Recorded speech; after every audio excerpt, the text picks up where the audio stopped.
All right, so understanding the pH scale, I think we all understand that if we have a pH at 7, it's neutral, right? So if I drag this over, this is water. If I have a pH that's greater than 7, so 7 to 14 typically, it's going to be basic. And then if I have an acid, right, anything less than 7, it's usually 7 to 0, is going to be an acid, right? So if we have certain pH numbers tell if it's an acid, neutral, or a base. Now, understanding the pH scale and how we got those numbers 1, 7, 14, it has to do with molarity and concentration. And so over here, we have the same pH scale, right? So this is water again. And the pH monitor is saying 7. So this is neutral, right? If we look here at this pH scale, this is logarithmic, meaning we have 1 times 10 to the negative 7th molarity of hydrogen or hydronium. We have 1.0 times 10 to the negative 7 hydroxide concentration, right?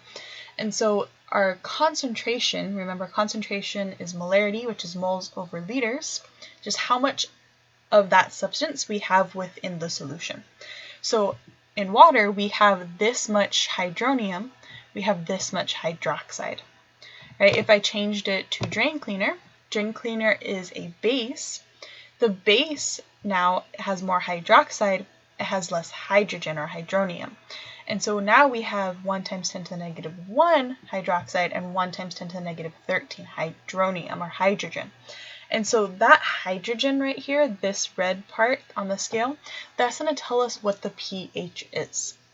And so we have 13 as our reading, so that means we have less hydrogen, right? So a bigger pH number actually means less hydrogen because we're on a logarithmic scale. And if we have battery acid, right, that means now we have more hydrogen, less hydroxide. And so our pH is 1, meaning we have more hydrogens, we have less hydroxides. But using 10 to the negative exponent gets really confusing after a while. And so we